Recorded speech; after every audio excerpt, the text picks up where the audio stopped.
another segment on Ataza TV, on the program Things You Need to Know.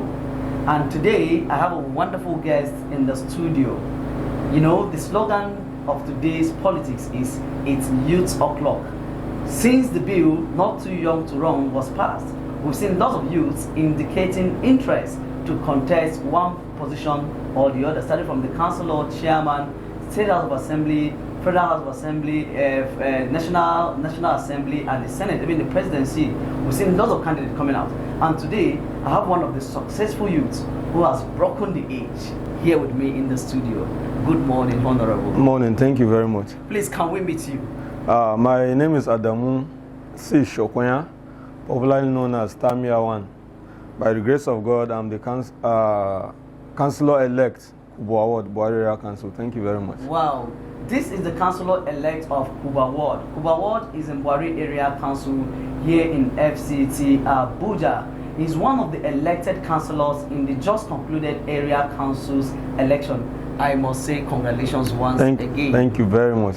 I know the people are happy because I'm one of your followers on the social media, Facebook. When the result was announced, I could see the excitement on the air. Very well. Which shows that indeed it was the youth's choice. Very well. Congratulations once again. Thank you very much. So, when did this journey of yours started? The journey to become the councillor? Did you just wake up overnight and then you now feel you want to contest, or how did the journey started? Really want to know. All right. Just like you said, that the journey of 1,000 miles begins with a step. I started this journey just like a joke. I started active politics in 2011, and then my interest to contest started in 2016. That's 2016 area council elections. But unfortunately, when we sat with the stakeholders of my ward, they decided that someone else should go and not me. And then, yes, we agreed on a consensus candidate, even though some individuals insisted, and then they went for primaries. But I decided to be patient. And then in 2019, I also declared interest to contest. Same thing happened. The stakeholders also said I should still be patient, yes, as a young person. And then I didn't argue with them. I decided to allow someone else go.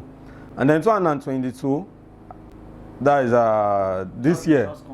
Yes. In fact, last year I declared interest again to contest.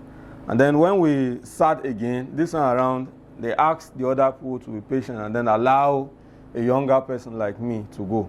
And then to God be the glory, even though one other person insisted that he must go for primaries with me. We went for the primaries, and then I came out very, very successful because my vote, the vote I got, the difference was very clear.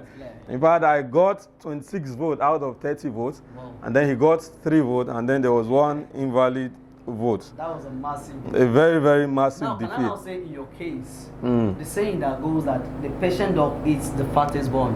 Can you see that adage as you've really been very, very, very, very well. In fact, because one thing I always say every time is that most of our youth need to understand that politics is not something you just jump into and then expect to be successful. If not that I'm telling you that it's not today I started my contest. Some people would think it's just this year that I started the contest and then I came out. If I started very long ago. And then, just as I said, I have been patient. I have sacrificed for other people. And that is why today, just as I said, so many youth also decided, and including those that sacrificed for yesterday, decided to also sacrifice for me. We understand. So we must take this thing step by step. In fact, I started by pasting posters for politicians, yes, for other people, and then also attending campaign rallies, and then attending campaign rallies and doing other things I need to do. I served as party agent several times, and then today I'm a councillor-elect. So it's a gradual thing. We must start from somewhere before we also get to somewhere. And as I said, it involves lots of sacrifice. You must sacrifice your time, you must sacrifice your energy, you must sacrifice your resources. Well, as you can hear from the Honorable Councillor-elect of Kuba Ward, from what you have just said, you deduce that the ladder of success cannot be climbed with your hands in your pocket. At all. It takes lots of sacrifice. Youth out there, I think this is a motivation for us. That whatever thing we're looking for, we should know the right timing. At the time we need to wait, we wait. At the time we need to advance, we advance. Don't forget that it's been Honorable Tamia here with us in our studio. Please don't touch the dial as we come back for this short commercial break. Thank you. So stand up for the champions, for the champions. Stand up, stand up, stand up for the champions, for the champions. Stand up for the champions, for the champions. Stand up, stand up, stand up for the champions, for the champions. Stand up.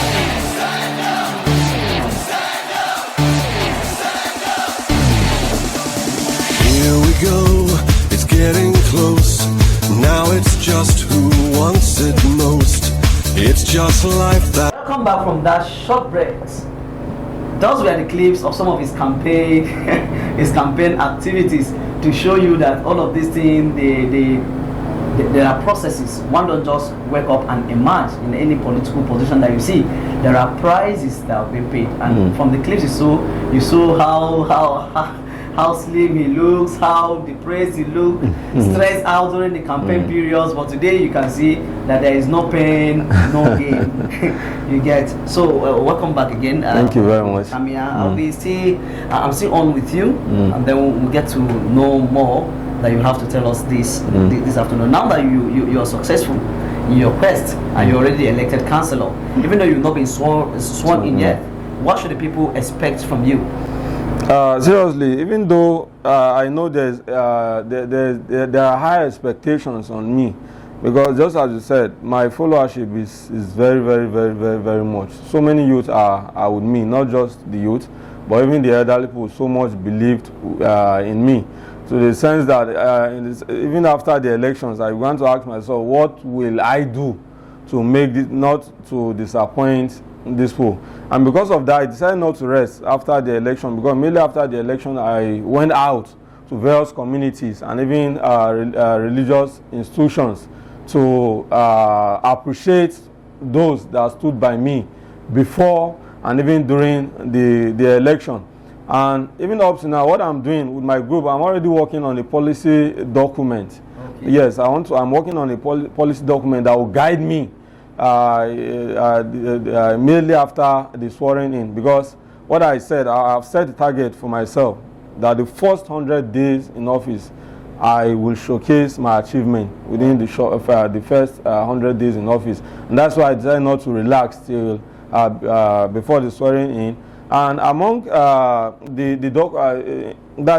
at the content, in the content of the document I'm working on, my first priority is education. Yes, I want to see how I will support the young people, especially those in primary school, secondary, and if possible, those in higher institution. So I'm working very, very hard to see how I will support our students in terms of their education. And because of this, we are working on a trust fund, that is Kubwa Education Trust Fund. Yes. So I will see how we raise revenue from different sources, from non-governmental organizations, individuals, so that we'll see how, as I said, we'll see how we support most of our students in terms of education. And apart from that, and that's what I'm also working on, is sanitation, our environment, knowing fully well that health is wealth. It's only a healthy person that can work, that can work to earn a living. So want to see how we can, in collaboration with our youth leaders in our various communities, keep our communities clean by the grace of God. I think doing this will go a long way to help us. Apart from this, there are so many other things. I am very, very impressed. For a councillor to have a policy document that you work with, there are a lot of politicians that just come in without agenda, without anything following. See, I must say I am very, very impressed with what thank you very much. And I pray that God give you the grace and wisdom to be able to accomplish all that you have said. Amen. Quickly, even though you've not been sworn in, but presently now Barrier Council is on strike. Is on strike. the daily is they are on strike. You coming in now as a lawmaker of the, let me say, of the council, yes, because you're a legislative arm now of the council, and then there is a chairman who is the executive. What do you think you can influence with your colleagues to put an end to all of these incessant strikes that we'll be having in our area council? Because I can see from your priority list, education is there. So I think you need to start doing something from your legislative desk. So what do you have to do about that? No, firstly, I must say I'm not really happy with this strike that I've been on for some weeks, if not months now. I'm not happy. And by the grace of God, if we come on board, one thing I keep on telling people is that as long as I have this mouth to talk, I will talk. I will not in any way be disloyal to my boss, but I will talk. I'll bring up ideas that I have that I think will bring an end to all of this strike. It's not good that our students, especially at that level, will be going on strike always like that. So I'll work in collaboration with my colleagues. So I will see how we can bring an end to all these strikes. Yes, it is true that the resources that we need are really limited, but there's also a need for us to sit down with these teachers. So I will see how we will negotiate, and then we'll come to a compromise, and then see how all of these problems, as I said, will be solved. Because it's not too good that our students are always going on strike. It's not good for them. It's not good for our society at large. Because if at the end of the day these students don't end up acquiring the basic education, they'll end up being hijacked by some, should I say, hoodlums or irresponsible people in our society.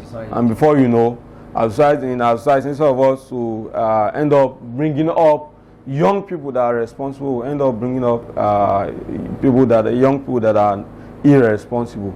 God if you are forbid. just joining us, it has been myself in the studio and with Councillor-elect Honorable Adamu Shokoya, popularly known as Tamia, the Councillor-elect of Kuba Ward. And you can hear from him a very vibrant young man, promising. And I must say we are not disappointed, because the Youth of Clock slogan is really working, and it has started working right here in Buhari Area Council. And we hope that you're going there, you'll be able to influence your other colleagues so that we'll really see a reasonable change, a positive change in Buhari Area Council. So finally, before we just set out of this studio this afternoon, what advice do you have for youths in the FCT? Firstly, I want to advise the youth to be focused and then be patient.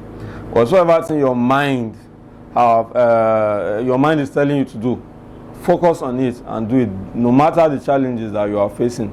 Just remain focused, remain determined. Don't allow anything to distract you. Distractions will come, but don't allow anything to distract you at all. Once you are sure, you are convinced that this is what your heart wants you to do, go ahead and do it. What I always tell people is that it's just a matter of time. It's a matter of time. When the time comes, nobody will be able to stop you. Just like my. Let me just cut you somewhere before I forget. Sorry, very, very sorry about that. You are from the opposition. Yes. From the APC, going there to meet with about other 8 PDP councillors. Do you in any way feel intimidated? I don't feel intimidated at all, and I don't see it as a challenge to me. In fact, even before now, I and my other colleague visited the executive chairman, and then those people that were there that day will tell you very well that, in fact, I had a very good time there, because, in fact, I was very, very free with everybody that was there, and every other person was free with me, even though some of them were like telling me to decamp to their political party, but I still saw it as a joke. So by the grace of God, with what even the executive chairman have promised, I'm very sure we won't have problem at all. We'll have a very smooth administration by the grace of God, and then good governance that we promise the poor of Buhari Area Council by the grace of God will be delivered. So there is no shaking, there is no cause for alarm. Anybody that is worried for me should not be worried, because I'm not worried at all. So by the grace of God, everything is going to be fine. Politics is over, so the issue of political party, we'll drop it aside.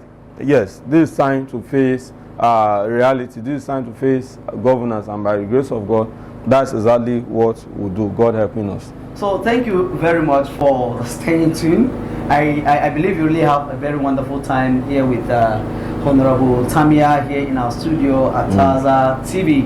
Please subscribe to Ataza TV because we'll be giving more updates and more. We'll make sure that all the 10 councillors of Buhari Area Council all appear on this our exclusive interview section to tell the people what they really have for them. It's nice having you. Thank you very much. Thank you very much. We hope to follow more of your activities so that we make sure that you really deliver to your promises that you make to your people. Thank you very much. Thank you very much for this platform. Subscribe on the Ataza button for more updates. I love you. I remain Ambassador Solomon Dejima Gadda.